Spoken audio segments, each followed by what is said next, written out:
Bienvenidos alumnos, nos reencontramos nuevamente en el teórico de ciclo celular, mitosis y meiosis. Durante este teórico vamos a definir qué es el ciclo celular y vamos a ver sus detalles, al igual que con el proceso de la mitosis y la meiosis. Además, por último, vamos a ver las consecuencias genéticas de la meiosis, ¿sí? Cuando no se produce correctamente, dando lugar a la definición, digamos, de los fenómenos de no disyunción meiótica. Bien, ustedes ya saben que el genoma humano va a estar compuesto por grandes cantidades de ácido desoxirribonucleico o ADN, que es capaz de portar la información genética necesaria que permiten que el humano funcione como un organismo completo, ¿sí? Este ADN va a estar organizado en estructuras denominadas cromosomas, ¿sí? Que sirven de vínculo para la transmisión de la información genética que nombrábamos recién. La forma en que los cromosomas, el ADN o la información genética, se transmiten de una generación a la siguiente es realmente precisa, a pesar de que ya hemos visto que en el ADN se pueden generar pequeñas variantes que pasan de generación en generación. Vamos a considerar que este pasaje realmente es preciso, ¿sí? El copiado de la información, al ser mucha, vamos a decir que es fiel, ¿sí? Y para que esta información pase de una generación a la siguiente, vamos a ver que existen dos procesos, ¿sí?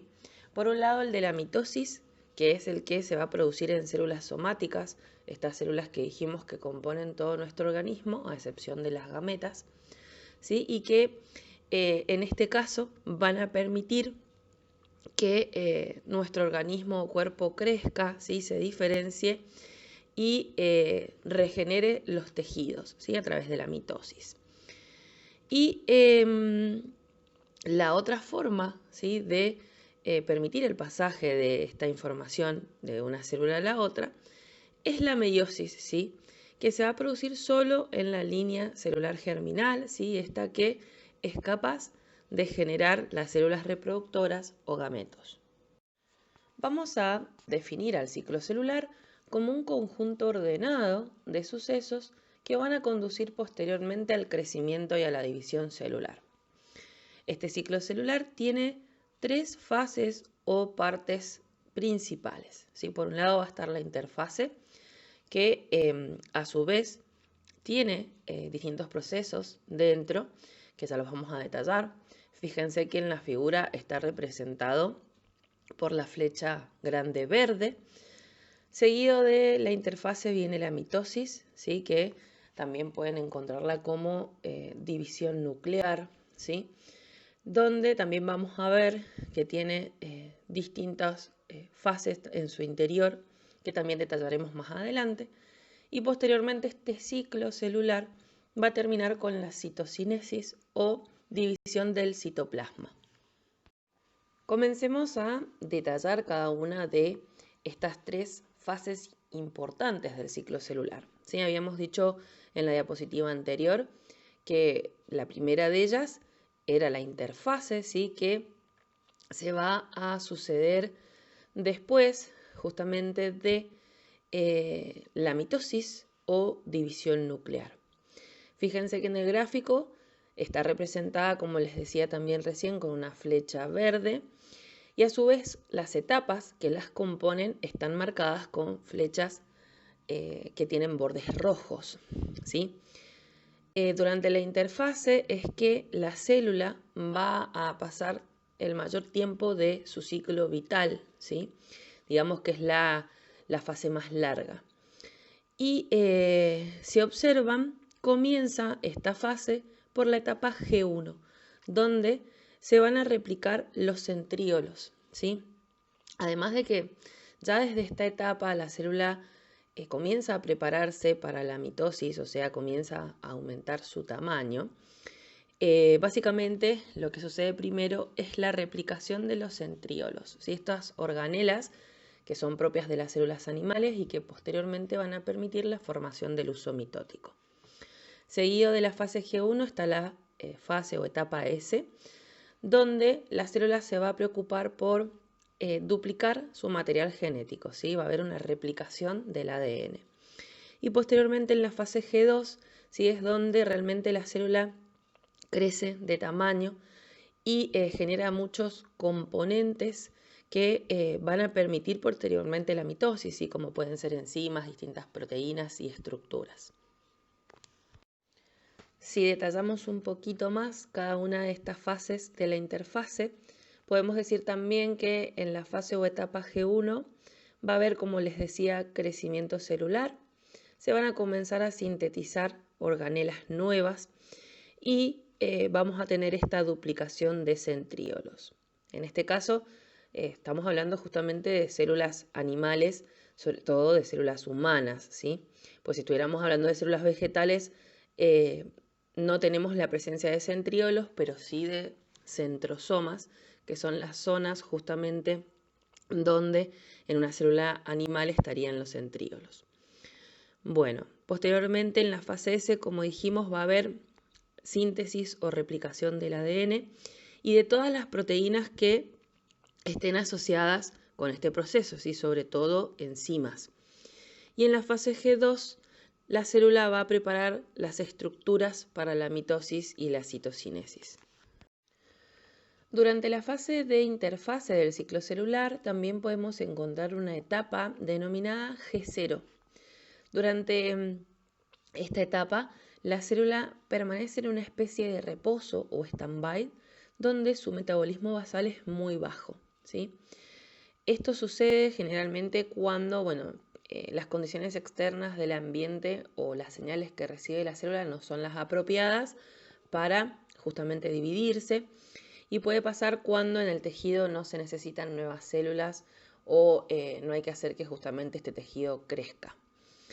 Mientras no se necesite la división celular, la célula va a estar en la fase G0, siempre lista, digamos, y esperando para comenzar nuevamente su ciclo celular, ingresando a la fase G1 para posteriormente llegar a la mitosis o división nuclear. Como todo proceso celular, el ciclo celular también tiene su propia regulación. Y vamos a ver que está, digamos, manejada tanto por estímulos externos como por una regulación interna. Cuando hablamos de la regulación externa, ¿sí? O estos estímulos externos, vamos a tener en cuenta la cantidad de nutrientes, ¿sí? Si la célula se encuentra baja en nutrientes, muy probablemente no se divida, ¿sí? Porque le va a faltar energía para poder terminar correctamente este proceso. Lo mismo sucedería con la temperatura, ¿sí? El pH, tienen que ser temperaturas y pH óptimos para permitir los procesos de la división celular. La densidad celular también es importante. Si en el tejido no es necesario que se generen más células porque el mismo tiene la cantidad de células adecuadas, ¿sí? No necesita ser reparado ni crecer, va a ser un estímulo, ¿sí? Esto de que las células estén juntitas unas con otras, ¿sí? Para que no se sigan dividiendo, ¿sí? Los factores de crecimiento y muchas hormonas también son grandes estímulos externos que le van a decir a la célula si se divide o no.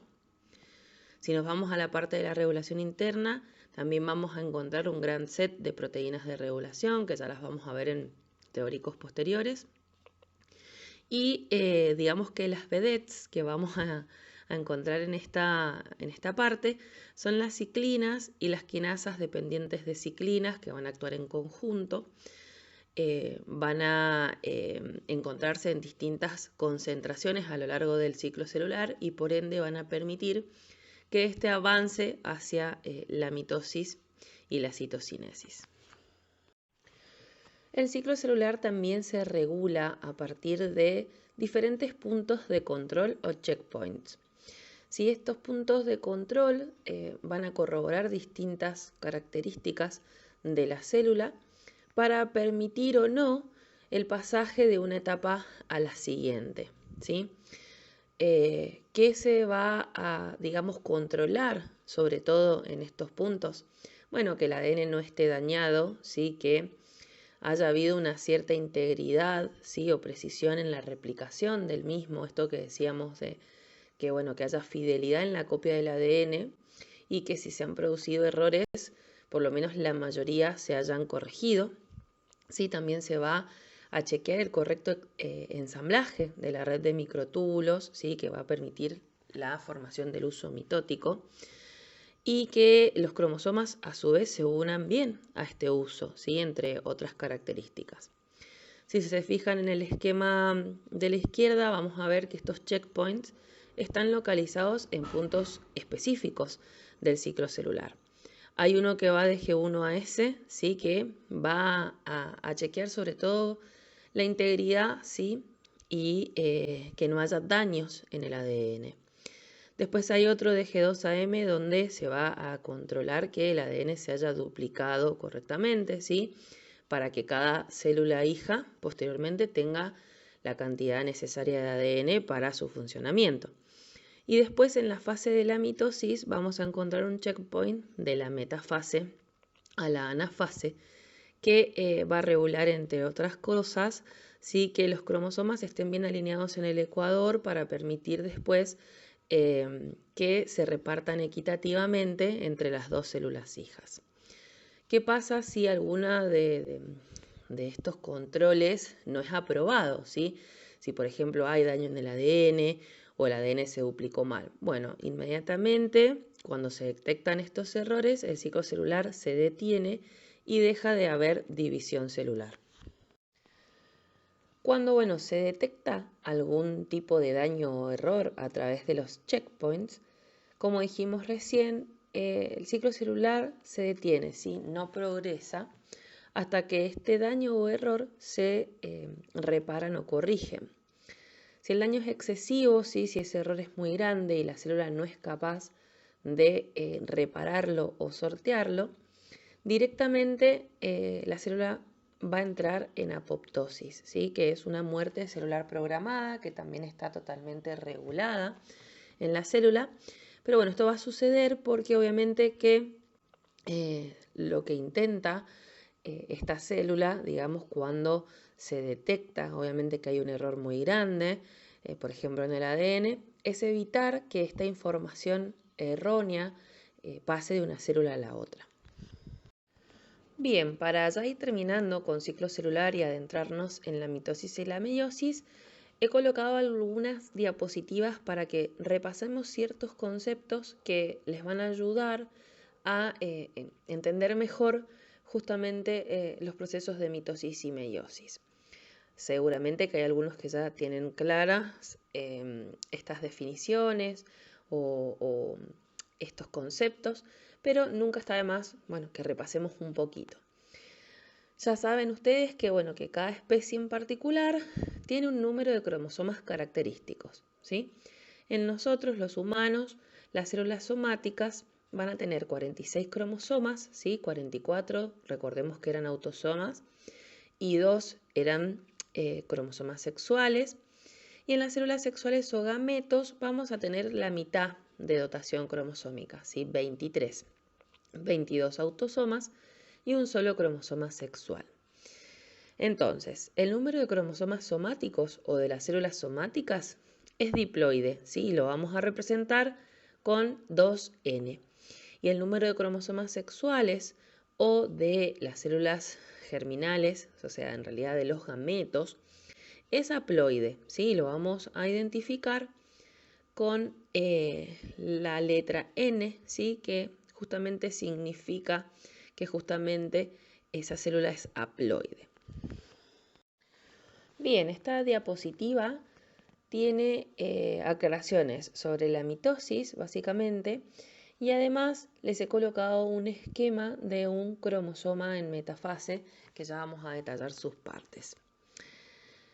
Vamos a establecer, ¿sí? Que la mitosis se va a producir solo en células somáticas, ¿sí? Todas aquellas que no son gametas. Una vez que la célula supera el checkpoint o el punto de restricción de la fase S que veíamos anteriormente, ya está lista para dividirse, ¿sí?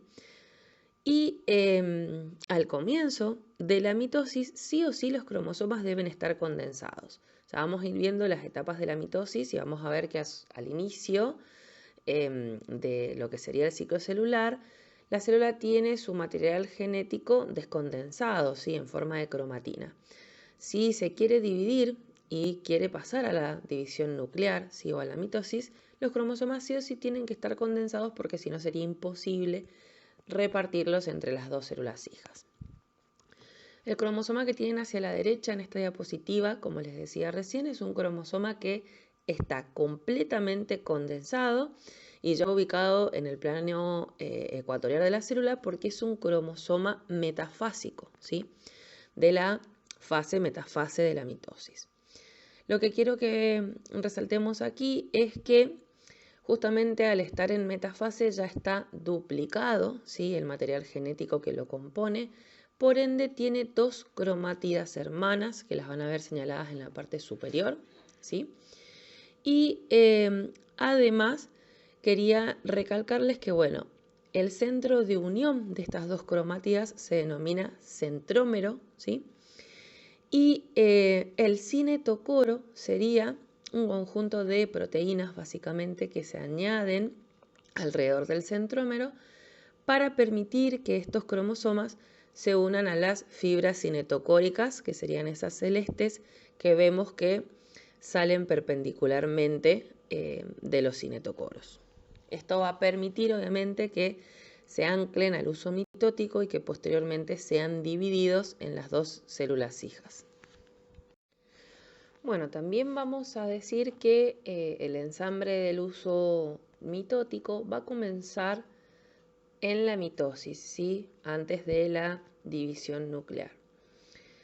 Este uso va a estar formado por la proteína tubulina, que es una proteína que forma gran parte del citoesqueleto celular, ¿sí? Una vez que se da lugar a la mitosis, este citoesqueleto celular, que tiene una estructura específica, sobre todo para mantener la forma de la célula y permitir el tráfico de distintos compuestos, se va, como les decía, a desarticular, a desarmar, para comenzar a formar este uso mitótico, ¿sí? Básicamente el uso mitótico va a estar compuesto por microtúbulos que, como decíamos, van a ser ricos en tubulina. Estos microtúbulos son los encargados de formar las fibras polares y cinetocóricas de este uso. Fíjense que las fibras cinetocóricas son las que ya vimos en la diapositiva anterior, las que se unen al cinetocoro a través de, digamos, de la parte media de los cromosomas, y las fibras polares son las que nacen desde los polos. A su vez, también vamos a ver que hay una formación de, digamos, algunas fibras de Aster, ¿sí? Así se denomina estas, ya que son más cortitas, ¿sí? Son fibras más cortas que en realidad lo que permiten es como un anclaje hacia los polos de la célula, ¿sí? En la célula animal, que es la que está más hacia la izquierda, vamos a ver que también estas fibras del Aster contienen a los centríolos. Comencemos a estudiar el proceso de la mitosis. Lo vamos a definir como la división celular por la cual una célula somática diploide o una célula somática 2N, a la cual podemos también llamar como célula madre, va a dar lugar a dos células hijas diploides idénticas genéticamente. ¿Cuáles son las fases de la mitosis?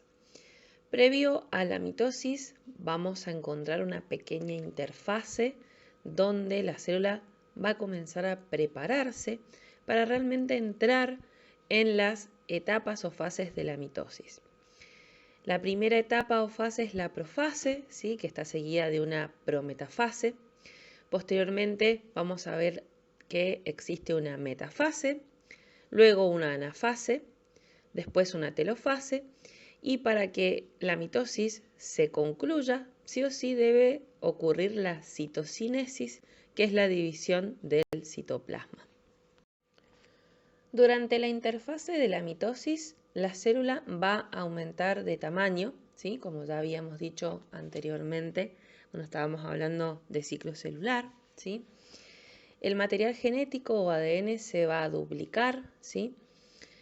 Y obviamente que para duplicarse debe estar descondensado y en forma de cromatina, si todavía no vamos a hacer visibles al microscopio los cromosomas. Además se duplican las organelas y se duplica el centríolo y el centrosoma, ¿sí? El centríolo, como ya dijimos, es esta organela que se encarga de generar y de ordenar el uso mitótico.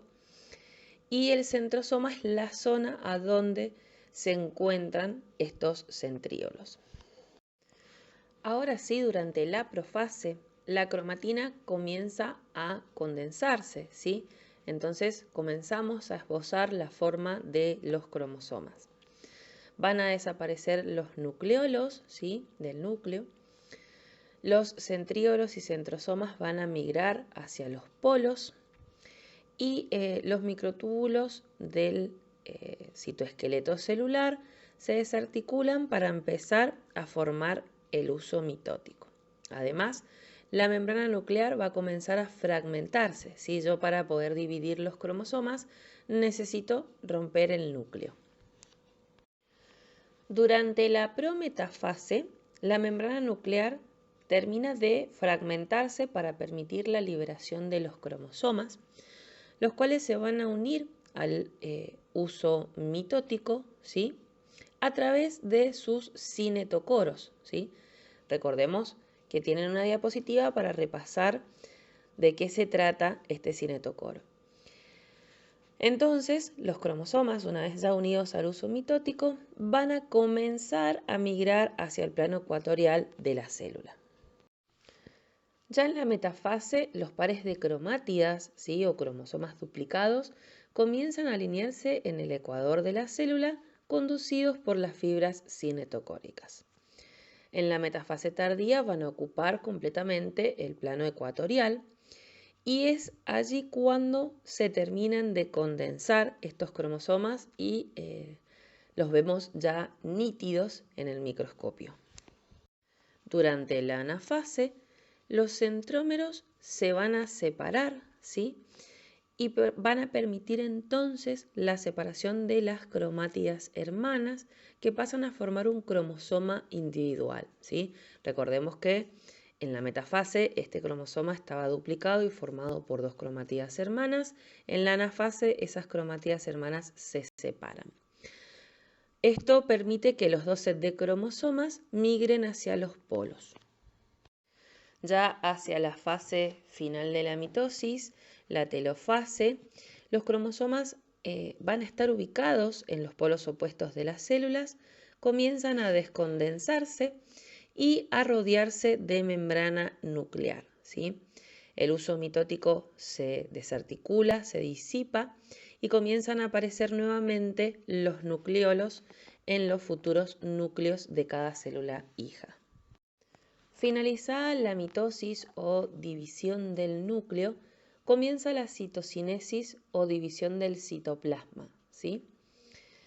Esto comienza, ¿sí? O sucede cuando los cromosomas se acercan a los polos del uso mitótico, ¿sí? O de la célula hija que se está formando.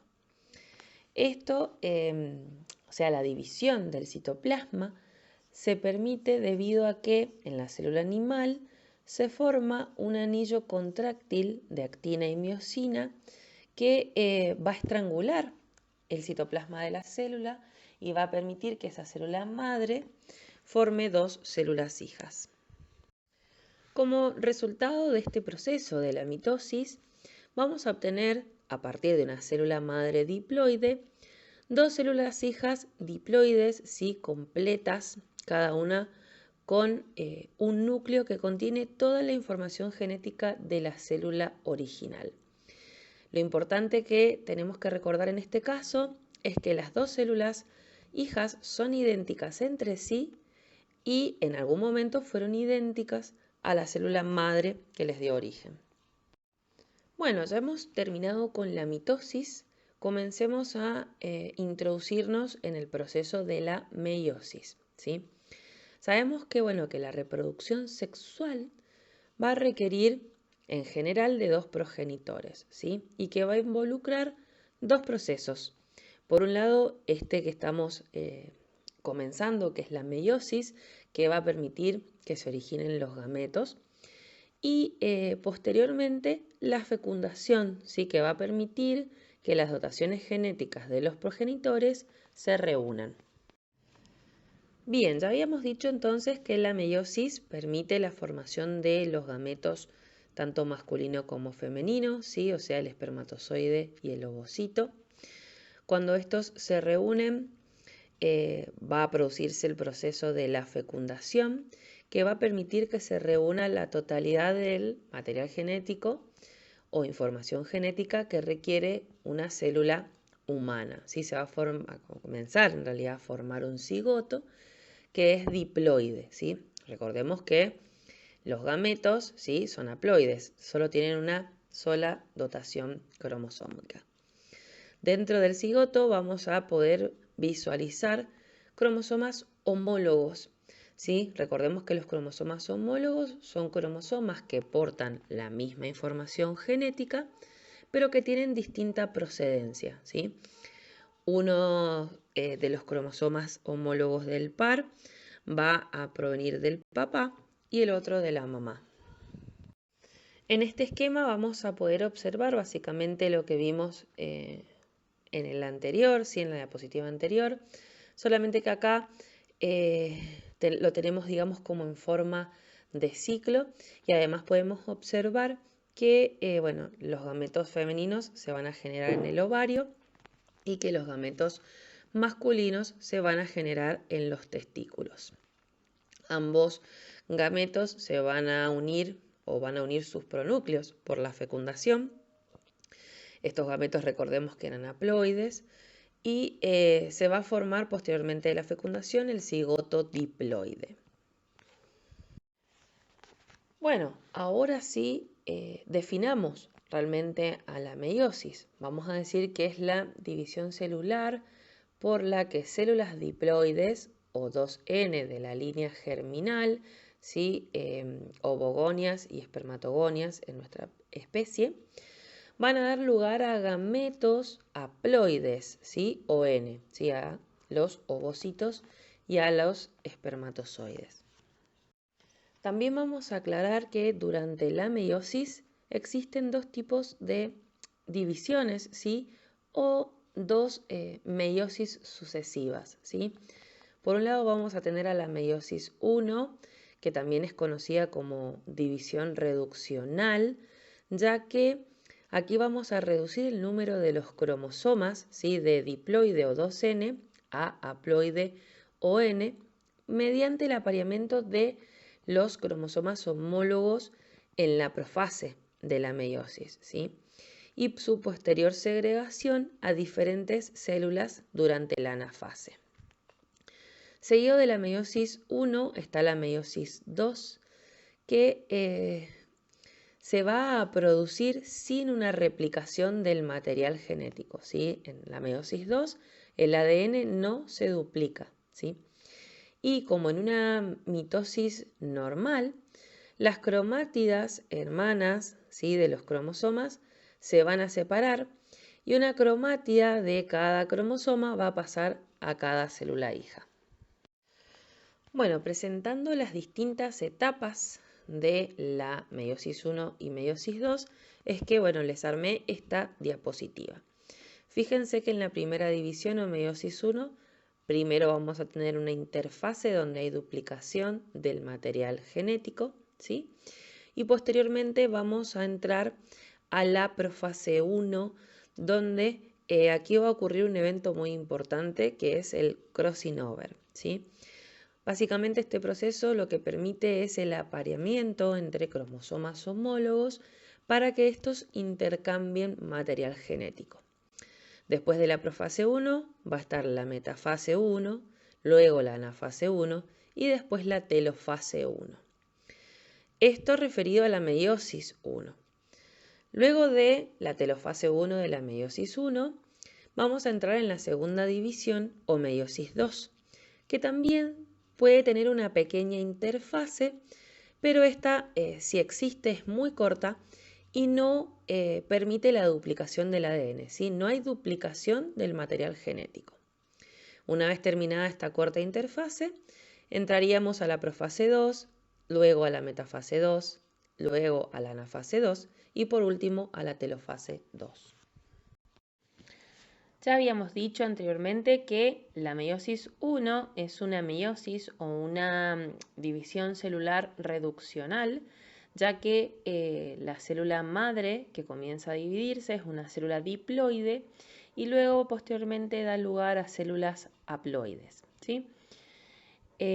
Aquí en la meiosis 1, en la profase se produce el crossing over, ¿sí? O el apareamiento y separación de los cromosomas homólogos. Y dijimos también que tenía 4 fases principales esta primera parte de la meiosis, ¿sí? La profase, la metafase, anafase y telofase 1. Bien, para continuar entonces con este mecanismo clave de la meiosis 1, que es el crossing over o entrecruzamiento de cromosomas homólogos, les puse estas imágenes. Fíjense que en el primer recuadro tenemos un par de cromosomas homólogos, ¿sí? Recordemos que los cromosomas homólogos eran cromosomas que portaban la misma información genética, pero que solo difieren en el origen, ¿sí? O sea, que uno del par proviene de la mamá y el otro del papá, ¿sí? Si nos vamos hacia la segunda figura o recuadro, vamos a ver que este par de cromosomas homólogos se unen a través de un quiasma formando una tétrada, ¿sí? Todos los cromosomas homólogos, o sea, los pares de cromosomas homólogos de una célula durante la profase 1, es que forman esta tétrada, ¿sí? Y lo que permite esta unión es justamente el intercambio de material genético. Si nos vamos ya hacia el último recuadro, vamos a ver que ambos cromosomas homólogos del par son tironeados desde las fibras cinetocóricas, ¿sí? Unidas al cinetocoro, y se separan, ¿sí? Pero ya vemos que justamente han intercambiado su material genético y han adquirido variabilidad genética, ¿sí? O sea, el cromosoma homólogo rojo proveniente de la mamá tiene una parte del cromosoma homólogo proveniente del papá que es verde, ¿sí? Lo mismo con el cromosoma homólogo del papá, ¿sí? El cromosoma homólogo verde tiene también una parte del cromosoma homólogo rojo, ¿sí? Esto es muy importante porque permite la variabilidad genética futura. Comencemos a detallar entonces las etapas de la meiosis 1, ¿sí? Recién estuvimos hablando de la profase 1, donde hay apareamiento de los cromosomas homólogos y se produce este entrecruzamiento o crossing over que permite el intercambio de material genético entre los pares homólogos, ¿sí? Asegurando una posterior variabilidad genética. Durante la metafase 1 es que los cromosomas homólogos todavía apareados se alinean en el plano ecuatorial. Ya durante la anafase 1 es que estos pares homólogos se separan, ¿sí? Hay una separación de los cromosomas homólogos que empiezan a migrar hacia cada uno de los polos de las células hijas que se van a producir. Durante la telofase 1 es que ya los cromosomas que tienen en este momento cromátidas ahora intercambiadas o distintas, posteriores al crossing over, van a migrar hacia los polos, ¿sí? Hacia cada una de las células hijas que se van a generar. Posteriormente de la telofase, al igual que en la mitosis, se produce una citocinesis que separa el citoplasma de esta célula madre en dos células hijas. Una vez terminada la citocinesis, como dijimos recién, es que se generan estas dos células hijas que van a entrar, si es que esto sucede, en una interfase 2 muy cortita, ¿sí? Que no va a tener duplicación del ADN. Recordemos que ya aquí estas dos células hijas son haploides, ¿sí? Han reducido su dotación cromosómica, ¿sí? Como para que quede súper claro y les quede recuadrada la información importante, al final del proceso de la meiosis 1 se produce entonces la citocinesis que divide la célula madre en dos células hijas que en este momento ya son haploides, ¿sí? Estas van a entrar en una interfase 2 muy breve, ¿sí? Y enseguida ya va a comenzar la meiosis 2 propiamente dicho. Es muy importante que recuerden que durante la interfase entre la meiosis 1 y 2 no hay fase S, o sea, no se produce síntesis de ADN nuevo o duplicación del material genético. Recuerden entonces que el número de cromosomas al final de la meiosis 1 se reduce a la mitad y cada célula resultante tiene el número haploide o N de cromosomas originarios. Comencemos entonces a ver la meiosis 2. Esta división celular es muy similar a la mitosis, ¿sí? Solo que partimos de ya una célula madre, digamos, que es haploide, ¿sí? En esta división celular vamos a separar cromátidas hermanas, ¿sí? Porque anteriormente separamos pares de cromosomas homólogos. Y va a contar también con 4 fases principales, que son la profase, metafase, anafase y telofase 2. Repasemos entonces las etapas de la meiosis 2.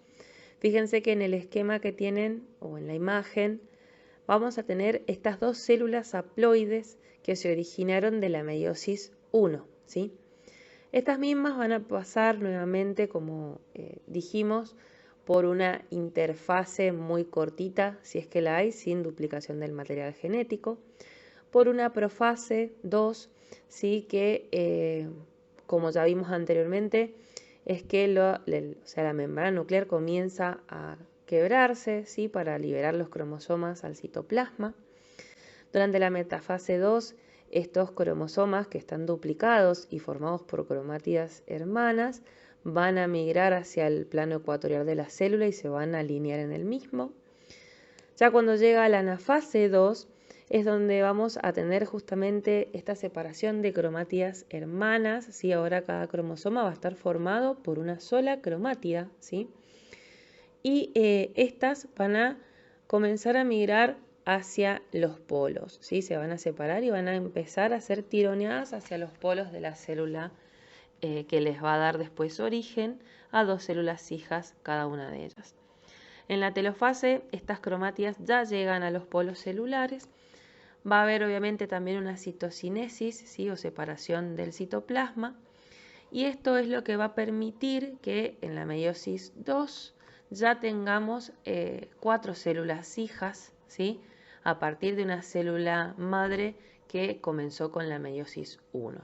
Estas células hijas son distintas entre sí. Recuerden que en la profase 1 se produjo el crossing over, ¿sí? Ese intercambio de material genético. Entonces, son haploides y diferentes genéticamente entre sí. Es muy importante que recuerden esto, ¿sí? Que el resultado final de la meiosis van a ser 4 células hijas haploides. En nuestro caso, ¿sí? En las células humanas, cada una de ellas va a contar con 23 cromosomas. También recuerden que debido al entrecruzamiento, ¿sí? O sea, al crossing over y a la segregación aleatoria de los cromosomas homólogos, ¿sí? Producidos en la meiosis 1, los cromosomas de los gametos que se generan no van a ser idénticos, ¿sí? Recuerden que dijimos que entre sí eran distintos genéticamente. Esta reducción del número de cromosomas, ¿sí? Recuerden que partíamos de una célula diploide 2N y obtenemos 4 haploides o N, permite mantener constante el número de cromosomas en cada generación, porque si juntáramos dos gametos que tienen una dotación diploide de cromosomas, obtendríamos un organismo tetraploide, ¿sí? Que no sería viable en nuestra especie. Entonces, bueno, esto nos permite mantener el número constante de cromosomas de generación en generación. Recuerden también que hay un intercambio de material genético, ¿sí? Lo recalco muchas veces porque es importante que lo sepan. Después, a veces se hacen estas preguntas en exámenes y parece que les estamos preguntando chino básico, pero bueno, recuerden estos acontecimientos importantes de la meiosis, ¿sí? Lo mismo que se generan 4 células hijas a partir de una progenitora y en nuestra especie, bueno, se van a obtener 4 gametos haploides, ¿sí? En el caso del varón, 4 espermatozoides y en el caso de la mujer, 1 ovocito y 3 cuerpos polares. La formación de gametos masculinos en la especie humana se denomina espermatogénesis, ¿sí? Esta espermatogénesis se produce a partir de una línea celular germinal, que son los espermatogonios, que son células diploides que por mitosis originan espermatocitos primarios. Estos espermatocitos primarios son los que van a sufrir, ¿sí?, una división meiótica, ¿sí?, la primera división meiótica o meiosis 1. Recordemos que todavía aquí la célula es diploide. Una vez que se produce la meiosis 1 y se originan los espermatocitos secundarios, tenemos células haploides, ¿sí? Estos espermatocitos secundarios van a sufrir una meiosis 2 o segunda división meiótica para originar las espermátides, ¿sí?, que también son haploides. Estas espermátides van a dar lugar, posteriormente de su maduración y diferenciación, a los espermatozoides que también siguen siendo haploides.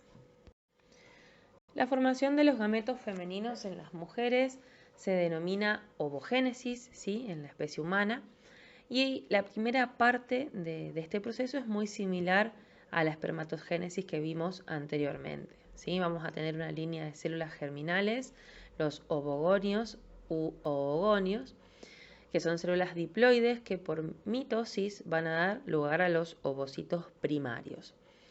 Estos ovocitos primarios son los que van a sufrir la meiosis 1, dando lugar a un ovocito secundario y a un primer cuerpo polar. La segunda división meiótica se va a producir, ¿sí?, tanto en el ovocito secundario como en el cuerpo polar, y vamos a obtener posteriormente un óvulo, ¿sí?, y 3 cuerpos polares que van a ser reabsorbidos por el ovario o van a degenerar, y va a quedar solamente una gameta femenina funcional esperando a ser fecundada. Recordemos que esta gameta femenina es haploide. En nuestra especie, ¿sí?, la especie humana, para el sexo biológico femenino, ¿sí?, o la mujer, es que recién hacia el tercer mes de gestación se van a producir en el organismo que se está gestando el número total de ovocitos secundarios que va a tener esa niña posteriormente para ovular durante su vida, digamos, madura sexualmente. Esta meiosis 1 va a verse interrumpida hasta que la niña llegue a la pubertad y comience a ovular. Una vez que ovula, es que va a comenzar la meiosis 2, ¿sí?, de este ovocito secundario, para ir convirtiéndose en un óvulo, ¿sí?, pero solamente esta meiosis 2 va a ser concluida cuando se produce la fecundación, ¿sí?, cuando un espermatozoide es capaz de fecundar al óvulo. De lo contrario, la meiosis 2 no se termina, ¿sí?, y ese ovocito secundario degenera.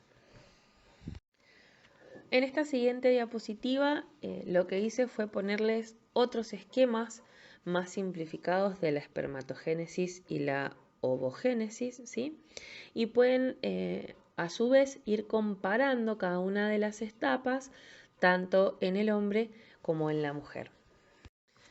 Hablemos ahora un poquito del fenómeno de no disyunción meiótica, que son los errores más típicos que suelen producirse durante una meiosis. En el centro de la figura vamos a ver una meiosis normal, ¿sí? Una célula diploide, se separan dos células hijas separando los pares de cromosomas homólogos, se vuelve haploide, sufre su meiosis 2, se separan las cromátidas hermanas y tenemos 4 gametas normales generadas. Vayamos hacia el lado izquierdo de la figura, donde vamos a ver una no disyunción en la meiosis 1, ¿sí? En este caso no se separan los pares de cromosomas homólogos, ¿sí? Entonces ya generamos dos células hijas anormales después de la meiosis 1 y por ende la meiosis 2 tampoco genera gametas normales, sino que vamos a tener un par de gametas nulisómicas, ¿sí? Que están, digamos que vacías para un cromosoma en particular, y dos gametas que van a tener doble dotación de un cromosoma. Si estuviéramos hablando del cromosoma 21, si estas gametas que tienen doble dotación del cromosoma 21 se unen posteriormente con la gameta correspondiente durante la fecundación, se va a originar un cigoto que va a tener una trisomía del 21 y va a después originar una persona con síndrome de Down. Si nos vamos hacia la parte derecha de la figura, vamos a ver una no disyunción en meiosis 2. Tenemos una célula madre que sufre meiosis 1 normalmente, se separan correctamente los pares de cromosomas homólogos. Por ende, posteriormente van a entrar en meiosis 2. Y aquí es donde puede ocurrir el problema. Si vemos que una de estas células hijas entra en meiosis 2 y origina sus dos células hijas normales, ¿sí? O gametas normales, pero posteriormente la segunda célula hija que entró en meiosis 2 no separó bien sus cromátidas hermanas y por ende generó una gameta nulisómica y otra que tiene una doble dotación cromosómica, como vimos recién en la no disyunción de la meiosis 1, ¿sí? Esta gameta entonces posteriormente puede originar una trisomía. También tengan en cuenta que las gametas nulisómicas, ¿sí? Que les va a faltar un cromosoma, suelen ser no viables o a veces pueden originar ciertos tipos de síndromes, ¿sí? Que van a ver con más detalle con la profesora que les dé toda la parte de citogenética. Este esquema de la gametogénesis que ya vimos en el capítulo 2 nos puede servir para comprender cuál es el resultado de la no disyunción cuando tiene lugar en la meiosis 1 o en la meiosis 2. Recordemos que una agonia replica su DNA y el espermatocito u ocito, es decir, el gametocito primario, tras la meiosis 1 da lugar a los gametocitos secundarios. En la meiosis 2 segrega cada una de las dos cromátides de los cromosomas a cada uno de los gametos, con lo cual se forman gametos con un número haploide de cromosomas. Cuando este mecanismo se altera en alguna de sus fases, el resultado en los gametos va a ser distinto. Por ejemplo, cuando la no disyunción tiene lugar en la meiosis 1, va a haber un gametocito secundario que va a ser nulisómico, sería este de aquí, porque los dos cromosomas homólogos, con sus dos cromátides cada uno, van a segregar al mismo gametocito secundario, que por tanto va a ser disómico. Tras la meiosis 2, la mitad de los gametos serán disómicos porque llevan dos cromátidas y la mitad de los gametos van a ser nulisómicos, procedentes de este gametocito secundario, porque no van a llevar ninguna copia de esa cromátide. En cambio, cuando los errores en la disyunción tienen lugar en la meiosis 2, el resultado va a ser distinto. La meiosis 1 funciona correctamente, con lo cual vamos a tener dos gametocitos secundarios normales, cada uno con su copia del cromosoma con dos cromátides, y en cambio es la meiosis 2 la que falla. Falla solo en uno de los gametocitos secundarios. Por tanto, la mitad de los gametos van a ser normales, procedentes de uno de los gametocitos secundarios, pero la otra mitad de los gametos van a ser anormales. El 50% de estos van a ser disómicos, porque a ellos han segregado las dos cromátides de este cromosoma, y el otro 50% de estos van a ser nulisómicos. Es importante darse cuenta que un gameto disómico, como estos tres de aquí, va a dar lugar a embriones con trisomías, porque a estas dos cromátides hay que sumarle la cromátide del otro gameto normal. Y en cambio los gametos nulisómicos, como estos tres que tenemos aquí, van a dar lugar a monosomías en el embrión. En esta diapositiva les dejo insertados un video que también explica el fenómeno de la no disyunción en la meiosis para que quede un poquito más claro lo que estuvimos charlando anteriormente. A modo de repaso, también armé esta diapositiva para que ustedes puedan comparar la división celular mitótica de la meiótica, ¿sí? Durante la mitosis se va a producir una sola división celular que me va a dar dos células hijas genéticamente iguales. Va a ocurrir en células somáticas, ¿sí? Que en nuestra especie siempre van a ser 2N. También pueden ser haploides, pero ya vamos a estar hablando de especies diferentes a la humana. No va a producir variabilidad genética, ¿sí? Porque no tenemos crossing over en la mitosis. Y generalmente requiere de una forma de reproducción, o sea, permite en realidad la forma de reproducción asexual, ¿sí? Que esto sucede en eucariotas. Hay algunos eucariotas que se, digamos, multiplican o reproducen a través de la mitosis, ¿sí? Generando clones. Bien, durante la meiosis hay dos divisiones celulares, ¿sí? Que me van a originar 4 células genéticamente distintas, ¿sí? Porque aquí sí tenemos crossing over. Va a ocurrir en células que originan células sexuales o gametas, siempre van a ser 2N, las células madre, digamos. Va a producir variabilidad genética, ¿sí? Por esto que dijimos recién del crossing over, y van a originar los gametos que permiten la reproducción sexual. Esta diapositiva ha puesto, digamos, en un esquema de células lo que ya estuvimos hablando recién, ¿sí?